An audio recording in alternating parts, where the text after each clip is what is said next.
What happens when Hollywood's most legendary trash-talking actor discovers he's not actually the king of on-screen profanity? Picture this. Samuel L. Jackson, the man whose voice you recognize instantly, who can make even the word motherfucker sound like poetry, sitting across from Jimmy Fallon, completely unaware that his entire reputation is about to be challenged in the most unexpected way possible. But let's go back to the beginning of this story. Where does Samuel L. Jackson's reputation for on-screen cursing come from? This man has turned profanity into an art form throughout his career. His motherfucker as Jules Winfield in Pulp Fiction is one of the most iconic moments in cinema history.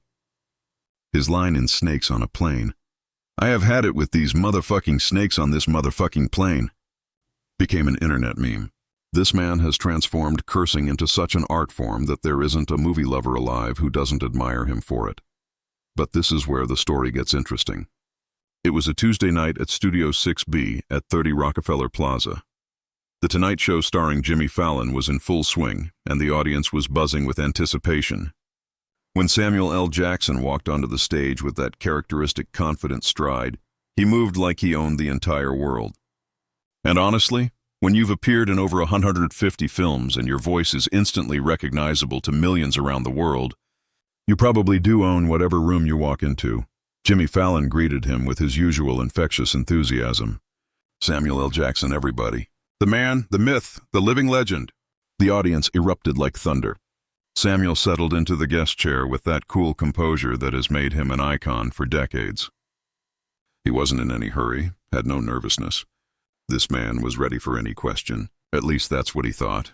"Jimmy, good to be here, man," Samuel said with that distinctive cadence of his. The kind of voice that could make reading a grocery list sound threatening. But tonight he was speaking in a different tone.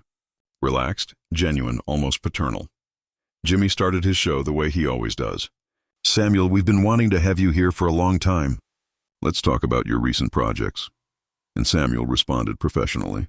He talked about his latest film, shared funny incidents from the set, discussed milestones in his acting career. The audience hung on Samuel's every word. This man wasn't just an actor. He was a living legend. Nick Fury in the Marvel Universe, unforgettable characters in Quentin Tarantino films, charismatic villains in action movies. There seemed to be no major production without Samuel L. Jackson. "You know, Samuel," Jimmy said, "you're really one of the veterans of this business. How many years have you been doing this?" "I've been acting professionally since I was 20, Jimmy. That makes it..." "Let me calculate.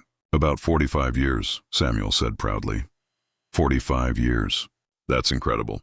And how many films have you been in during that time?" "Close to 200 films, dozens of TV series, theater plays. I've honestly lost count." Jimmy was deliberately steering the conversation in that direction slowly. "And, of course, you're known for using quite colorful language on screen." Samuel laughed. "Ah, that?" "Yes, I've made quite a reputation in that area, I'd say." "Quite a reputation?" Jimmy acted surprised. "You've turned cursing into an art form." The audience laughed and applauded. Samuel nodded as if accepting this praise. "Let me put it this way, Jimmy," Samuel said, leaning forward. "Cursing is an art. You can't curse everywhere all the time.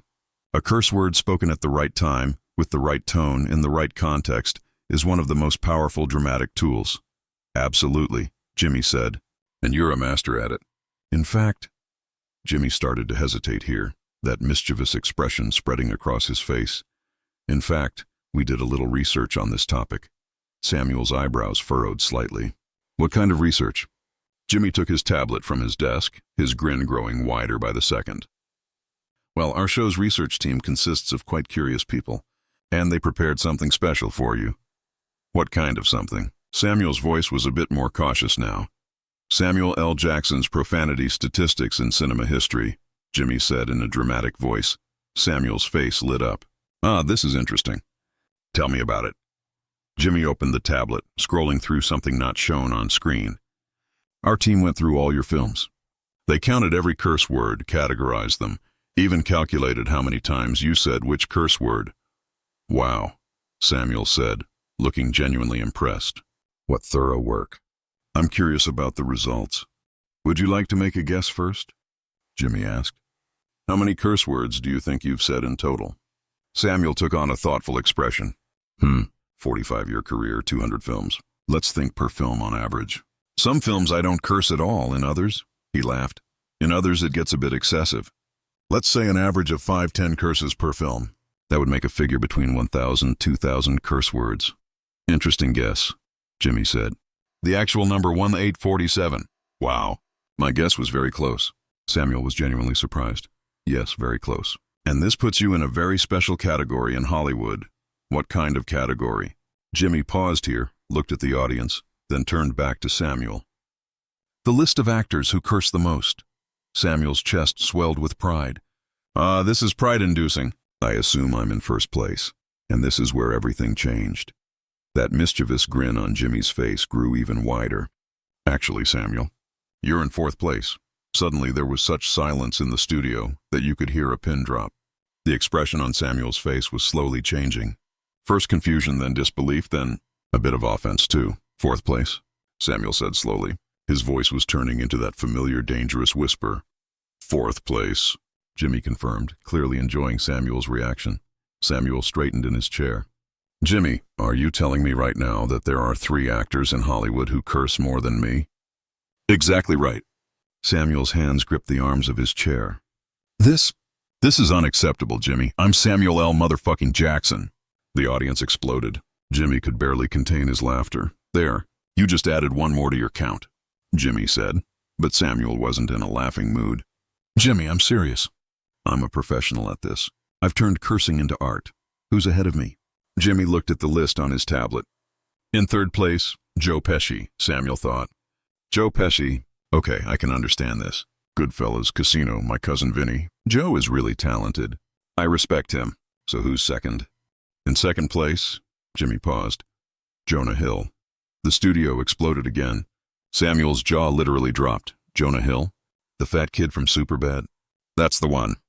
This is impossible, Jimmy. This kid acts in comedies. I act in action films, dramas, thrillers. I bring all kinds of characters to life, and cursing is part of my job. How could Jonah Hill have passed me? Apparently he's been very productive, Jimmy said. But Samuel, you haven't heard the real bombshell yet. Samuel raised both hands in the air. Jimmy, at this point, if you told me that Charlie Chaplin was first, I wouldn't be surprised. Laughter filled the studio. The actor who curses the most on screen. With over 400 F-bombs total. Jimmy stopped to create the maximum dramatic effect. Leonardo DiCaprio. This time the silence was truly deafening. Samuel stared at Jimmy as if he had just told him the world was flat. Leonardo. DiCaprio. The words barely came out of his lips. Leonardo DiCaprio. Samuel stood up. The audience held their breath. For a moment, it seemed like Samuel L. Jackson might actually walk off The Tonight Show. Instead, first a slight smile, then a chuckle, then he started laughing, literally holding his stomach. Leonardo DiCaprio, he repeated between laughs. The romantic boy from Titanic has out-cursed me. He sat back down, still shaking his head in amazement. Jimmy, I don't know how to feel right now. Is this pride-inducing or embarrassing? How do you feel? Samuel turned toward the camera with that intense stare.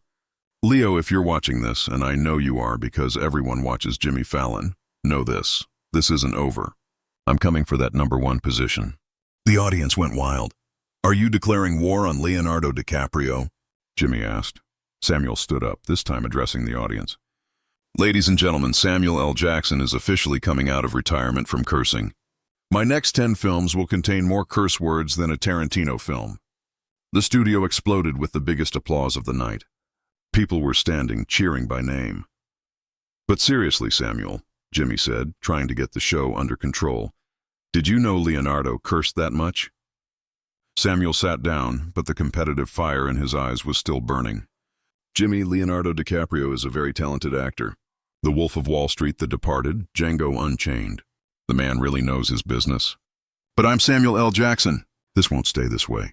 So how do you plan to change the situation? First, Samuel said, raising his finger, I'm going to tell my directors, write me more curse words. Second, I'm going to curse more in interviews from now on. Third, he paused and grinned, I challenge Leo to a cursing duel. These words had rocked Studio 6B.